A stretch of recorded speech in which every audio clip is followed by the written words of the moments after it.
Thank you very much for being here today. I'm going to present something very related to what has been explained in this previous talk from the perspective of somebody who wants to invest in a data center that is suffering all these issues in permitting, how long does it take to build the connection to the grid. If you have an actual need, you don't know how much is the cost of the electricity that you need to supply your data centers, and therefore, in order to assess the rentability of your investment, you need to compute what is the levelized cost of energy of your data center in order to assess its profitability. But before that, before entering into that research, I would like to connect what Deep has already explained to the model that we saw in the first class. You know, the first class, due to the, we missed one day, we didn't have so much time to do all the things that we wanted, but I ask you some question. Imagine that you are the system operator, okay, and you face the reality that has been explained here, where there is an expected demand growth due to the data centers installation in the system. How can you assess the impact on the operation of the other sources of electricity, or I mean, all the different generators that supply electricity in the system? How can you use the models that we have been presenting up to now to answer that question? What is the impact on the power system, the existence of all these new data centers that are going to be connected in the coming years? What is your view? I'd like to discuss 5 minutes about that. Yes, imagine that you are the system operator, you are the big boss, okay? And you want to assess what is the impact on the global power sector or power system of having an installation of so many data centers in the system. Coming to previous talk trend, it seems that we are going to have an increase in the demand for the whole system that has been flat for many years.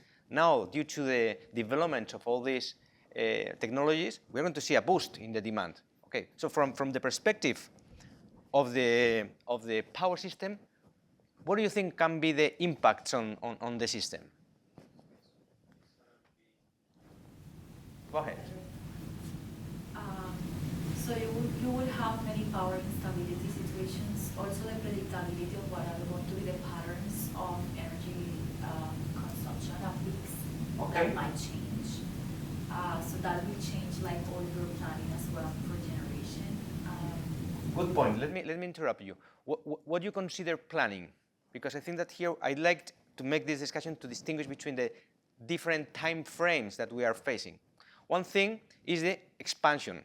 We need to create new infrastructures, new lines, or new generators to supply that demand. This is something that it's very related to what Andres is going to present after the break. So the transmission expansion planning, considering the potential in development of these new loads with their particularities. That's an issue. Very well. And then the operation. Once that you have installed these loads, how are they going to affect the operation of the rest of the system? And you said something which is very, very good. You need to characterize the load, the pattern. What is the type of loads? So what is the type of loads, according to what has been already said in the previous talk, of the loads of the data centers? How do you consider, what is the type of load? Because we know that the load that we use in the Tuesday presentation, this is it's scaled down, but it's the shape of the demand that we have in Spain, for instance, okay? This is, as we saw in the Uniconvenient model, this is Saturday, Sunday, okay? And then the 5 days of the week. It represents the habit of the society who consumes that electricity. Probably the consumption here in Massachusetts is different because you have dinner at a different time, the factories work, whatever. What is going to be the impact? Imagine that in that case, in this simple case, imagine that we installed a new data center with a maximum consumption, I don't know, let's say 1 gigawatt, okay, which is something reasonable. I mean, it could be maybe big, but it's something that is on the discussions. How can we assess the impact on this power system if we have an additional data center of 500 megawatts or 1 gigawatt? How can we use the unit commitment model that we used the other day to assess that impact? So if I remember right from the previous talk, the demand of a data center is quite stochastic. It doesn't necessarily follow the human behavior that we are having. So in the time frame of a peak, you're going to add some stochasticity to our demand, which is hard to predict. So it is going to be very hard to actually meet the demand in the short period of time of the peak and plan for it. Okay. It's interesting because I think that this stochasticity, I think that we should have here. I'm not an expert in the demand characterization of a data center, okay? We saw some pictures before. And I think that we need to make a difference between the different time scales. It's like the different type of loads that you may have in a power system differ from one industry to another, okay? But in the case of the data centers, it's quite stable. I mean, the demand is quite constant through the year. I mean, the IAT consumption is quite stable. You may have this stochasticity on a very maybe short term, but if you look on an hourly basis or several days, it's quite stable through the year. You have the possibility to decrease your power consumption. You can, I mean, maybe delay some processes or to send this process to another data center because you can just move that information and avoid that consumption. But it's quite stable, the demand. So I would say that if we had, in this unit commitment, for instance, to assess what is the impact of the system, and I have no more other tools than the ones that we have been using in this course, I would say the following. I would say, okay, there was here in the, I mean, I'm not going to repeat everything because you have it in the previous class, but here we had, in this cell, we could play with different, if you remember, different penetration factors. Here I'm going to assume that a possible demand increment, and I can write here what is the excess of additional megawatts that we could add into the system. So I'm going to add here, for instance, that we have, let's say 1 gigawatt, 100 extra megawatts of consumption. Now if I run it, now it's I mean, I'm showing this example as a way to show how these models can, from the system perspective, assess the impact of these new data centers on the power system. Of course, in a very simplified manner, because here what I have done is just to add a constant demand for the whole week. Okay. What would be the impact on marginal prices in the system? Well, we can include these loads in our OPF model, for instance, that we saw yesterday, and we could assess what would be the marginal cost at every node, depending on where the data center is located. Of course, if you have a modeling of the whole system in a very detailed manner, you could see, I mean, if you had to invest in a new data center, you might prefer those nodes where the electricity is cheaper, because in that case, you might get the required electricity at a lower price, okay? Okay, this was just an example for discussing how the model could be used for this kind of thing. Here we can see that we have now increased the load.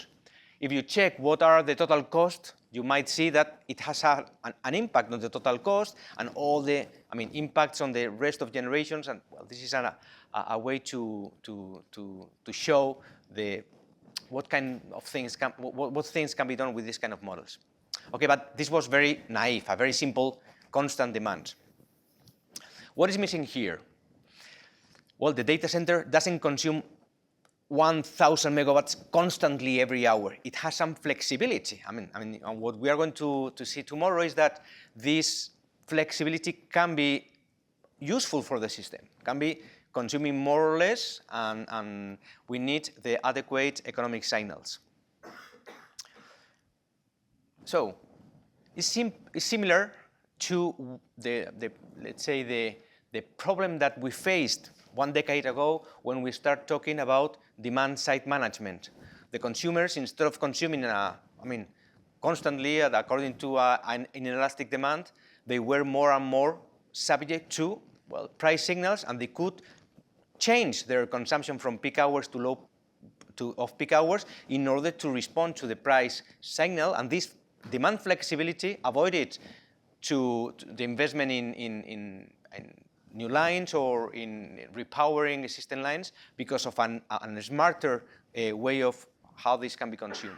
Okay? So in that case, we could include that flexibility, and this additional load can be modeled in a flexible manner and could be used from a system perspective. But then, coming again to the talk of today, I have to say that this is a work that is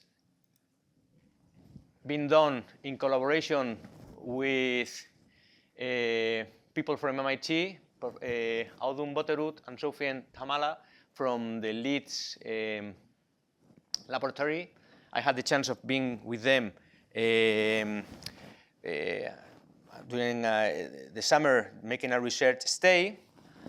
And also, this student, Mari Carmen Garcia, has helped me with running the cases and developing some of the results that I'm going to present here. So what is the research question that I'm trying to answer here? First of all, how does the joint optimization of investment, so the capacity of, if you want to build a new data center and you want to feed it with renewable energy sources, what is the size of the PV installation or the size of the wind farm or the batteries or the hydrogen system that you need to build in order to satisfy the demands of your data center in an optimal manner?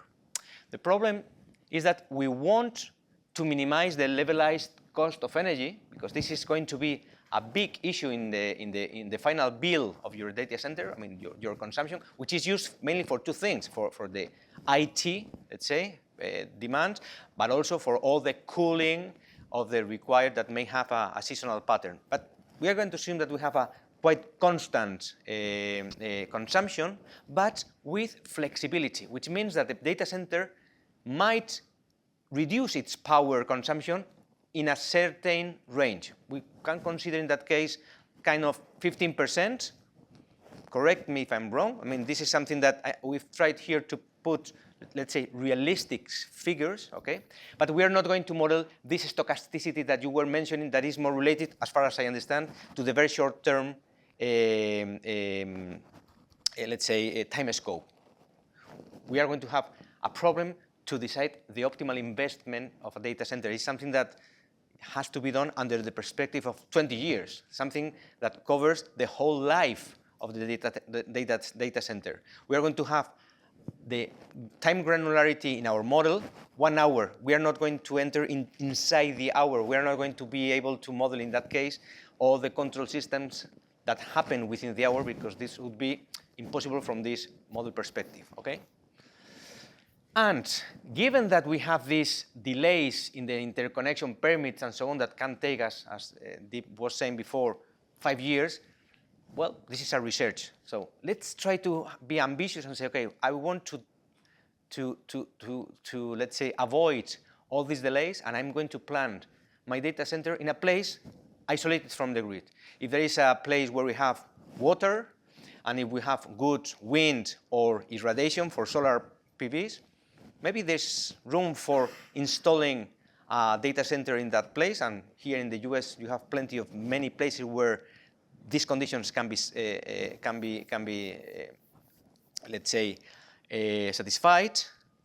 But we need to assess what is the potential cost of developing the data center in this particular place. Okay.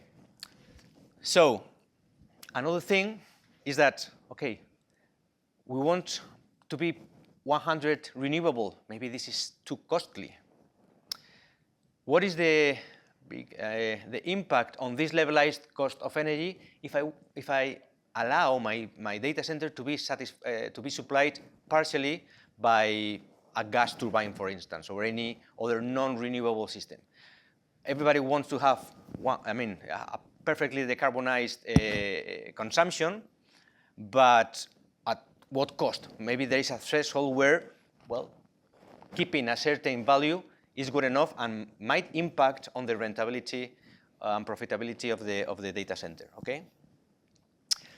A disclaimer, I'm going to present some results because I thought that it was a good idea to take advantage of this course where we have the data center focused in these last 2 days to show how the modeling, which is our role here, we develop optimization models, can help to answer these kind of things. However, the results are still preliminary. We hope that we can publish them, but we are still running, and so I'll be glad to receive your feedback if we can improve our research. So what is the system that we have? We assume that we have a disconnected data center where we have potential.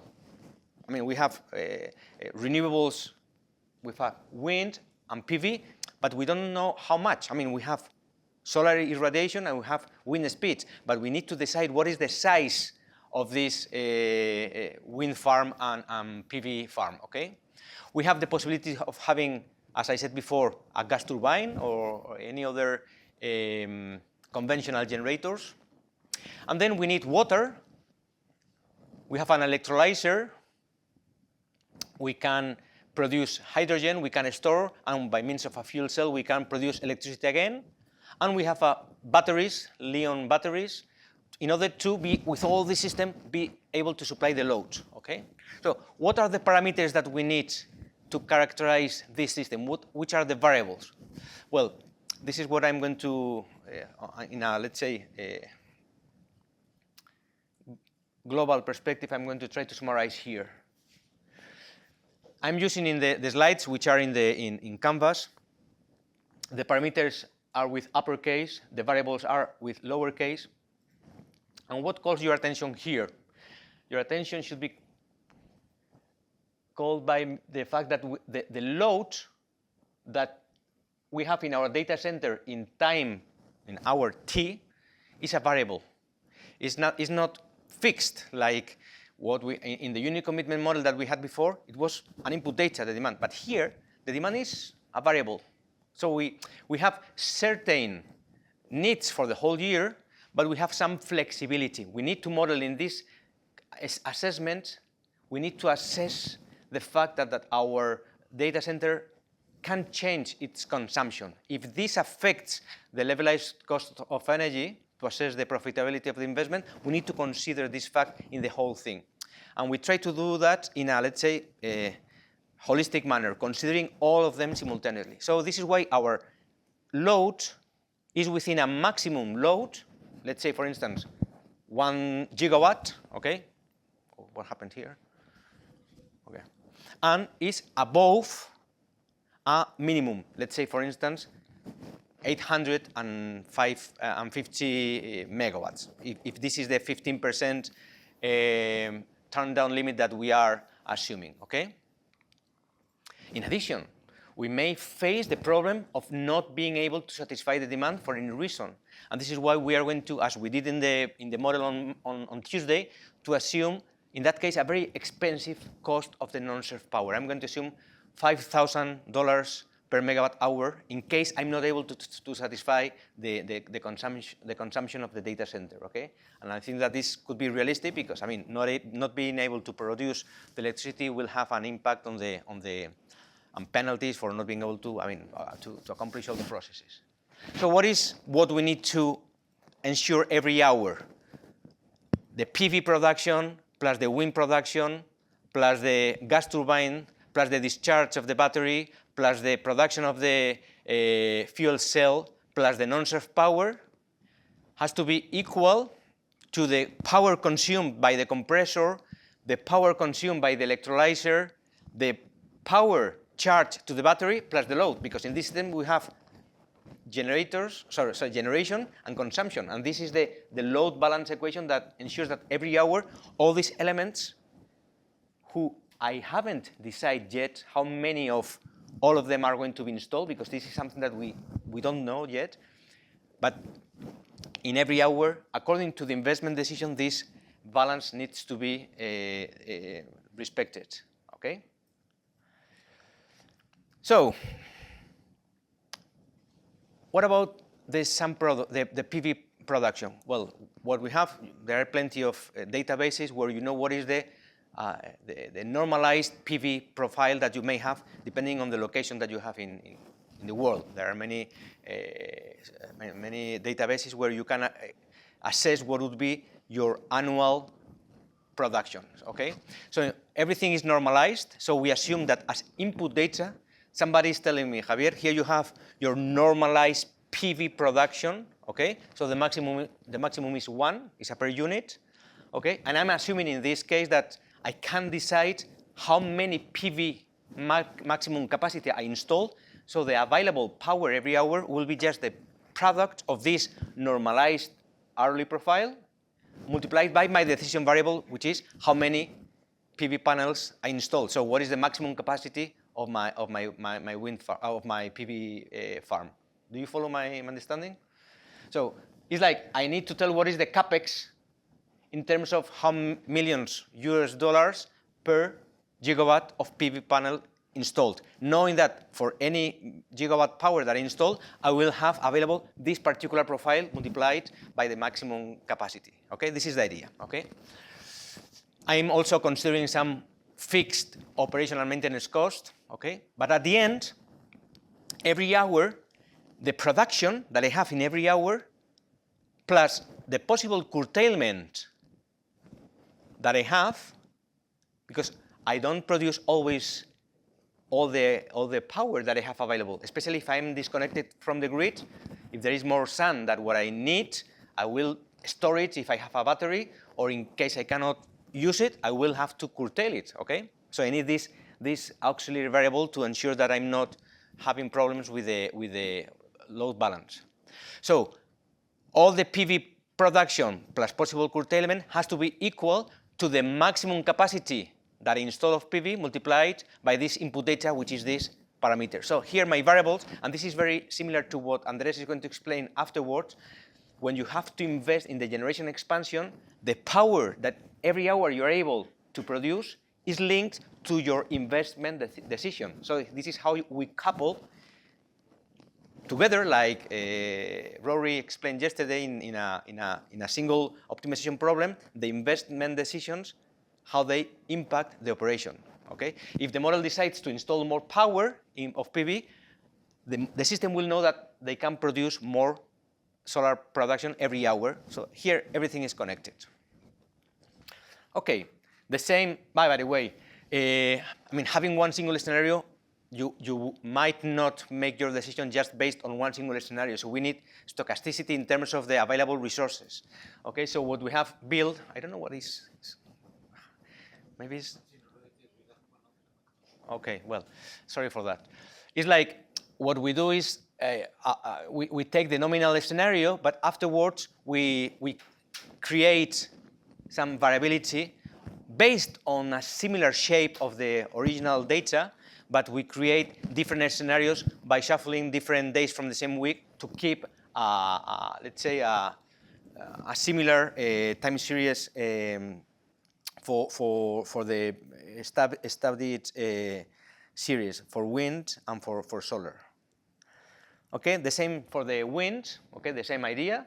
We decide how much we install. In that case, the profiles are more tricky because the sun, you know, during the night you don't have sun, so every day can be just put at.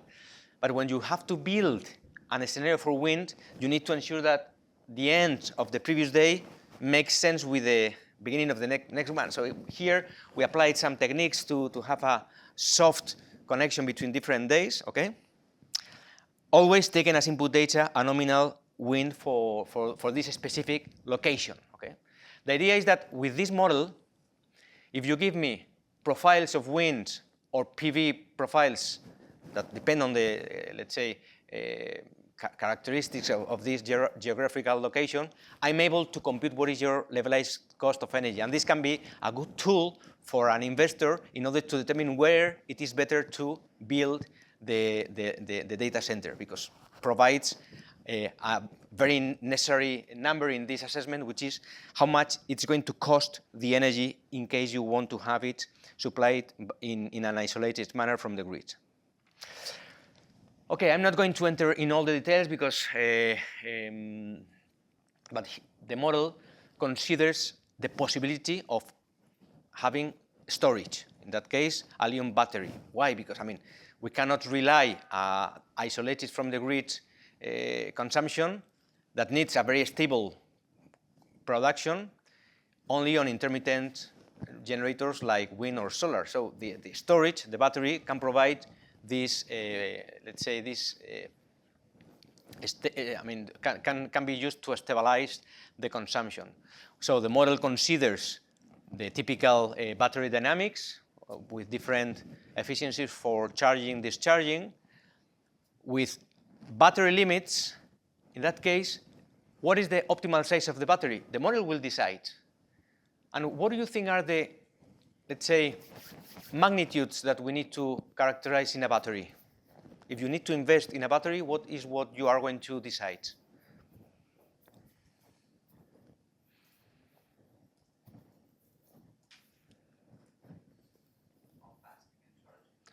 Okay, this is a very technical issue. But even, let's say, a general number, something even simpler. If you have to invest in a battery, what would you choose? How do you, what is the parameter that you might first look in a battery to see if it is good for you or not? Can I use the battery of my cell phone to feed my home? No, because that's a small power, right? So the power, the maximum power that you can charge or discharge of the battery would be a very important magnitude, okay? So this is one of the things that our model, I mean, decides what is the maximum power when charging or discharging. But that's not enough, because you also have how big is your storage. One thing is your instantaneous maximum power for charging and discharging, but another thing is, okay, how many hours I can, equivalent hours, I can have in this battery to be used.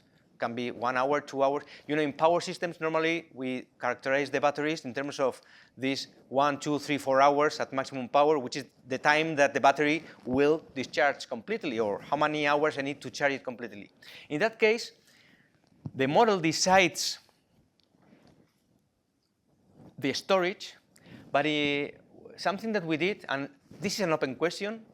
At the beginning, we imposed that these two magnitudes were related as they are in the power system. So it's like we only had 1 degree of freedom, the maximum power, and automatically this resulted in a maximum storage capability. But we say, why? I mean, because physically they can be independent. You can have more cells to have more storage, and that will be a cost. And a different thing is how much power you can inject or disconnect. That depends on other, I mean, the power electronics that you may have. So we withdraw that, let's say, link, and we have these two possible variables simultaneously. The model will decide what is the instantaneous maximum power and what is the maximum energy that your battery has to be able to store, okay?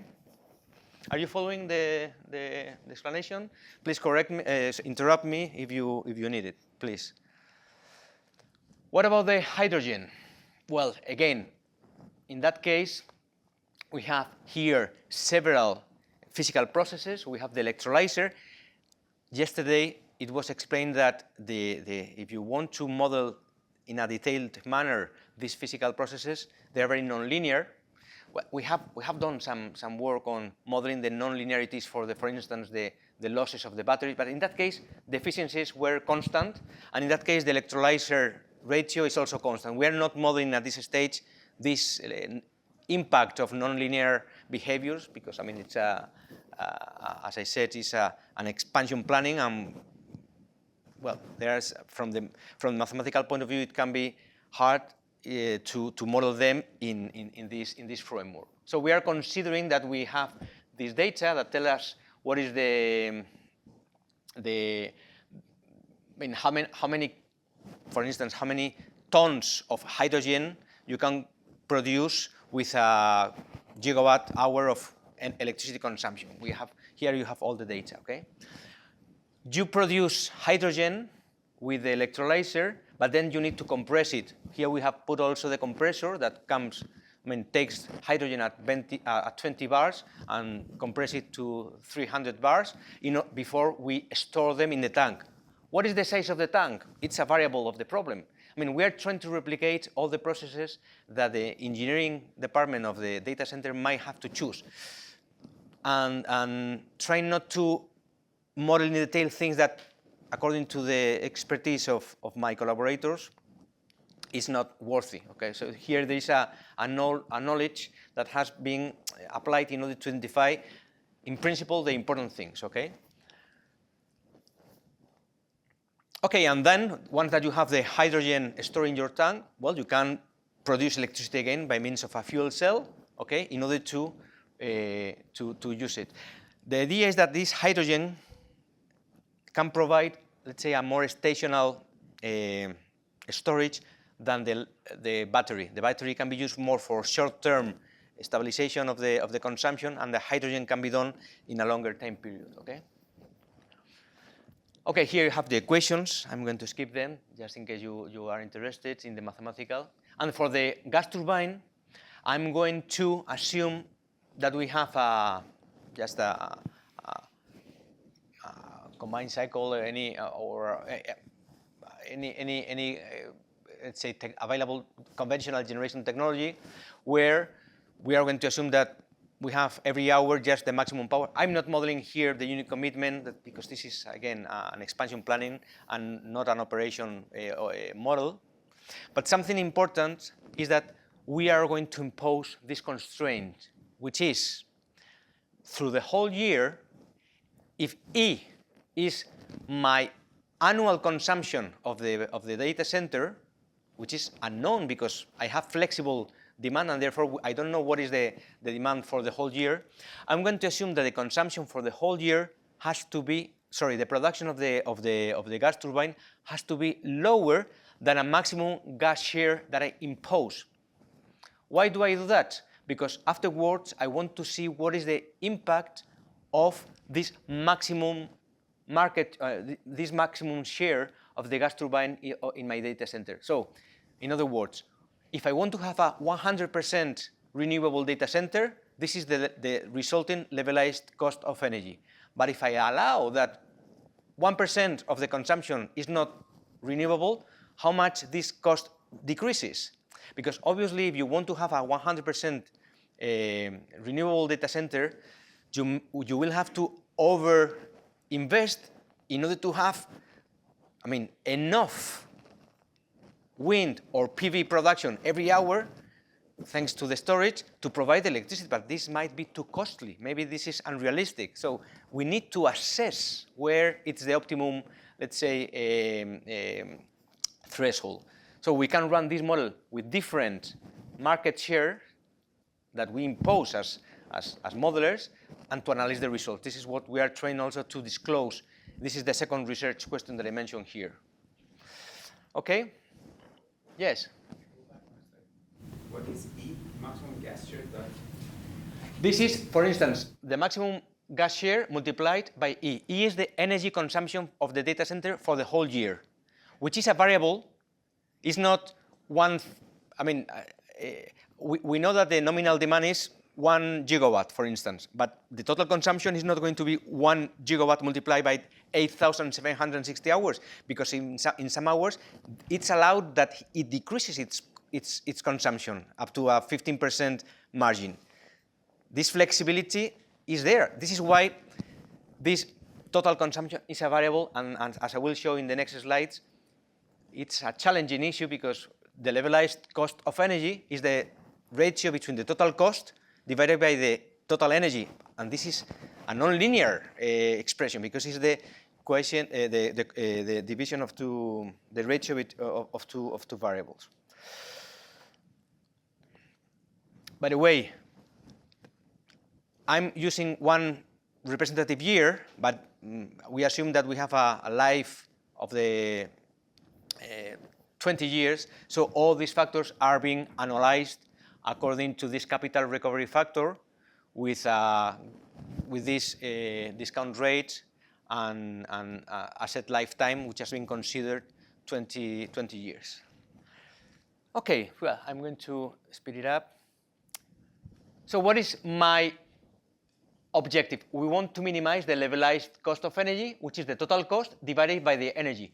The total energy is what I am producing minus the possible non-served power extended for the whole year, so it's a variable, and my total cost is the sum of all my investment cost plus all my operational cost. And also I'm including here something that we learned that was important, which was the impact of the initial conditions. Okay? It's different, as we are modeling only 1 year, it's different if we consider that we start with the battery completely full or completely empty. So what we are doing here, and I'm not going to explain it in detail, is assume that this initial energy, both at the battery or at the hydrogen, had to be bought at a given energy price to illustrate in a more realistic manner what would be the impact of that initial conditions. Okay, so I said that our objective function is nonlinear. We have total cost divided by the total energy. However, the expressions that we are using for both the numerator and the denominator, they are linear itself. So I found, and this is why we are trying to write a paper to propose this method, that there is this transformation which is called Chance-Cooper transformation that allows us to, given that we have a linear fractional programming problem, which is, as I said before, a linear expression divided by a linear expression where the constraints are the standard linear programming format, we can do this change of variable and we can obtain an equivalent single optimization problem that works perfectly, okay? At the beginning, we work with different values of E, and we solve a linear programming for all of them, so we have to, sweep many different values, and by means of this transformation, we were able to find the same optimal just in one shot, so it decreased a lot the required computational time, okay? We will try to finish the paper, and as soon as it is available, even in a preliminary format, I will let you know if you're interested. Okay? Okay, I'm going to show some results.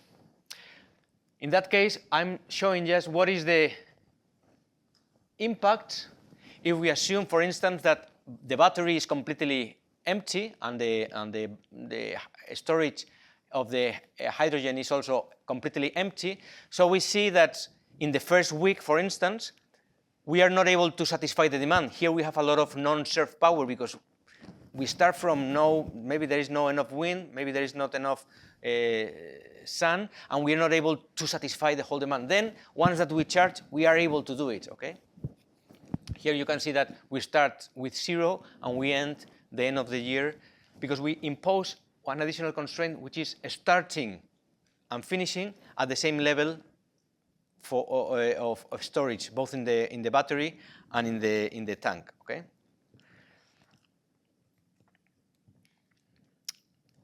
Another thing that we did was, okay, let's assume that we assume. Let's model that we assume that the initial conditions in the battery or in the tank are always half of the maximum capacity. Okay, it's like, well, it seems reasonable, but we saw here, and this is something that at the end we discarded. The model decided to over-invest in the size of the hydrogen just to have this initial energy at the beginning of the year, and I think that was not realistic. This is why, at the end, what we did was this case C, which is how we have made all the analysis. Is we assume that we need to pay for the energy at the beginning in the first period, okay? And the model, in that case, will decide how much hydrogen and battery storage capacities we have, but the operation really touches that maximum size that we have obtained as decision variable. Okay. Okay. We run the model for many scenarios. This is one. Here you can see what is the pie chart of the different cases A and C. Okay. And here we can see that in this particular location, where is our cost going to? For instance, this is the amount of money that we have to pay for the solar, both operation, so I mean, in that case, mainly the capex. This is for wind, this is for gas, this is for the battery, for the electrolyzer. So the important thing here is not only the numbers that I'm showing you here, but the fact that thanks to this particular model, I can assess what is the distribution of costs among the different system components that we have mentioned here.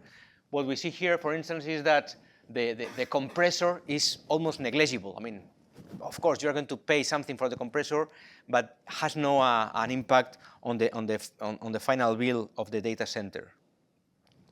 Here you have the low duration curve. So here what I'm doing is just ordering from the highest to the lowest hour in terms of maximum production to compare the 20 scenarios that we have run in the two cases. And what we see is that thanks to this, let's say, decision, we have a more, let's say, stable operation than in the case A. I'm going to take case A and let me show you some results. The model considers hour by hour what is the operation, and the model has decided by itself what was the maximum size of the PV, what was the maximum size of the wind, all the elements, and it's taking into account an hourly operation. Here we can see this, in this particular week, what is in blue the solar production, in orange the wind, in green the required gas production in order to fit exactly the consumption of the data center, which is variable, and the rest of the elements. Just to show you that the model takes into account a very detailed hourly operation of all the system. And this is the last slide I'm going to present here. I have more results in the presentation, but I think that it's not necessary to explain everything in detail. This is what I was mentioned before. Here, what I'm putting in the horizontal axis is this maximum share that I allow for the data center in terms of how much the gas turbine can be. So if I say 0, I don't want to have any gas production in my data center. In that case, the levelized cost of energy is the higher. Here I'm putting a box plot because we have the 20 scenarios, okay? And we see that this is the amount of the levelized cost of energy. Could be, this is the units are millions of dollars per gigawatt hour, which would be the same as dollars per, would be like $20 per kilowatt hour. If I'm not wrong, let me see. Okay. And what we see here is that as far as the maximum share is allowed, for instance, if we allow a 5%, the levelized cost of energy drops substantially. Okay. If we allow it to be 10, of course, if we allow the data center to be supplied just by gas turbine, it would be the cheapest, but in that case, it would be not a renewable data center, and this could be not compliant with other regulations or with the owner of the data center. Okay, so I think this figure summarizes very well what we wanted to assess with this model. Okay, how much the levelized cost of the built data center changes for different scenarios when everything is being optimized and depending on how much final share I allow for the data center. As I said, here you have some additional results for the other technologies. And the final takeaways that I may have from the presentation is that our framework, being still preliminary, allows us to compute this levelized cost of energy using a, let's say, solid approach based on optimization compared to other methods that apply heuristics rules to operate. That the Chance-Cooper transformation that we are proposing here seems to work pretty well, and the experiments that we carried out to compare the quality of the solution was excellent. That hydrogen provides a robust, provides robust nets rather than a high utilization, and that the battery acts more on the short term and the hydrogen on the long term, and that if we want to have stricter renewable targets, this increases non-linearly the levelized cost of energy. So it's, here's the tool. The decision maker has to analyze these results and see where do they want to establish their targets. Okay, so this is everything that I have for this talk. I don't know if you have any question, comment, or yes. Would something like power wheeling affect this model in some way in terms of investment decisions or optimization? Can you repeat the question? Sorry, I don't. Would power wheeling affect this model? Power relay? What do you mean? In terms of energy produced in one area and then consumed in another area. Okay. Well, here I'm assuming that it's isolated from the grid, and therefore it's an isolated system. So it's a data center that works in an autonomous manner. So it's not connected to the grid, and therefore the power consuming in other places is not altering. What could be done is transferring. Imagine that you have problems of, I don't know, of being able to carry out all these or all your processes in your data center, and you don't have enough electricity. You are within this 85%. What you can do is to transfer these commands, this process, to another data center, so they take advantage. Sorry, they take care of them, and you avoid that. But from the electrical point of view, we are not connecting them. This would be another, let's say, evolution of the model if we allow it to connect to the grid, and could be any other question, comments? No.